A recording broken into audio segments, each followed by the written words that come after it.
राजनीतिक घटनाक्रम में अभी अभी हालिया में गृह मंत्री नरोत्तम मिश्रा का बयान आया है। उनके बयान के अनुसार जहां सारा देश बच्चे के लिए दुआएं करता है, प्रशासन पूरी रात वहां पर रहा, ऑक्सीजन सिलेंडर वहां पर पर्याप्त मात्रा में पहुंच रहे हैं। ये जानकारी नरोत्तम मिश्रा के द्वारा दी गई। उन्होंने राहुल गांधी द्वारा ईवीएम को एवीएम कहने पर भी तंज कसा। जब छत्तीसगढ़, मध्य प्रदेश, राजस्थान जीते तो आरबीएम हो जाती है क्या? कुछ दिन पहले उनके गुरु ने कहा था मध्य प्रदेश के ऊपर। अब उन्होंने कह दिया है। कमलनाथ की इमरती देवी को अभद्र शब्द से संबोधित करने पर, डाबरा में महिलाओं का मत प्रतिशत गिरने पर साधारण कोई बात होगी? कहीं ज़्यादा कहीं कम होता रहता है। आप खुद ही कह रहे हो अवैध है। अगर अवैध है तो गिरना चाहिए। साख किसकी गिरी है 4 दिन बाद पता चल जाएगा। ये लोकतंत्र है, यहाँ जनता का मत तय करता है और यहाँ पर सारी चीज़ें जनता तय करती है। मुझे आज तक समझ में नहीं आया कि आरिफ मसूद ने यहाँ पे कार्यक्रम क्यों किया।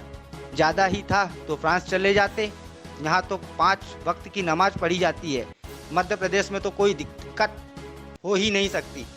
जबरदस्ती सांप्रदायिकता फैलाने की कोशिश की जा रही है। कमलनाथ और सोनिया गांधी इस पर खामोश क्यों हैं? कानून के दायरे में जो आएगा, जो गलत होगा उसके खिलाफ कार्रवाई होगी। निश्चित रूप से बैठक में विषय आया था। मुख्यमंत्री ने स्पष्ट निर्देश दिया है कि इस पर सख्त से सख्त कार्रवाई की जाए। बहला फुसला के भटकाना, शादी करना, ऐसा मध्य प्रदेश में तो नहीं चलने देंगे। आप खुद ही कह रहे हो अवैध अतिक्रमण है तो हटेगा। अवैध को हटना भी चाहिए। अगर अवैध होगा तो जिला प्रशासन की कार्रवाई है। मोहन भागवत जी भोपाल में दिग्विजय सिंह ट्वीट करके कह रहे हैं कि बीजेपी की गिरती हुई साख पर चर्चा करेंगे, करोड़ों में लगी बोली पर चर्चा करेंगे। साख किसकी गिरी है 4 दिन बाद पता चल जाएगा। दिग्विजय सिंह जी प्रतीक्षा करें 10 तारीख की। लोकतंत्र है, यहाँ जनता मत तय करती है। दिग्विजय सिंह तय नहीं करते साख। बीजेपी में कई लोग मांग कर रहे हैं कि आरिफ मसूद के ऊपर 300 का मामला दर्ज होना। मुझे को अभी तक समझ में नहीं आया कि आदरणीय मसूद जी ने यहाँ पर वो कार्यक्रम क्यों किया भोपाल में। फ्रांस की घटना थी, ज़्यादा गुस्सा था तो फ्रांस चले जाते। या क्या फ्रांस में अल्पसंख्यक लोग नहीं हैं क्या? यहाँ तो पंच टाइम नमाज पढ़ी जा रही है, नमाज पढ़ने का समय है सबको। मध्य प्रदेश में तो कहीं कोई दिक्कत ही नहीं थी। जबरदस्ती सांप्रदायिकता क्यों फैलाने की कोशिश कर रही है कांग्रेस? और कमलनाथ जी ने क्या एक्शन लिया? मूल सवाल तो ये है, कमलनाथ जी खामोश क्यों रहे उस पर? क्या वो जायज था? क्या जायज था तो बताएं, गलत था तो बताएं। फ्रांस की घटना का मध्य प्रदेश या देश से क्या लेना देना था?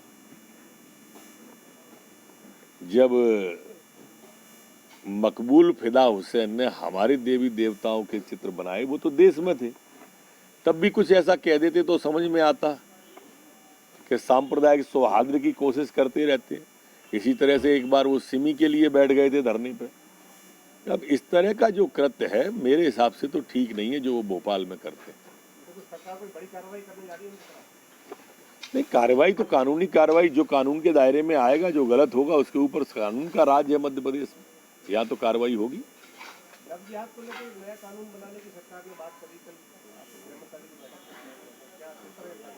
निश्चित रूप से बैठक में विषय आया था और माननीय मुख्यमंत्री जी ने स्पष्ट निर्देश दिए कि कानून जो है उसमें संशोधन करके इस पर सख्त कार्रवाई करें। और इसे कैसे सख्त और ये हो सकता है, किसी को भी बहलाना, फुसलाना और बहला फुसला के फिर धर्म परिवर्तन करवाना, फिर शादी करना, फिर बेचारी बच्ची की ज़िंदगी खराब करना, इस तरह का मध्य प्रदेश में तो नहीं चलने देंगे। चाहे जो हो, सख्त कार्रवाई करेंगे।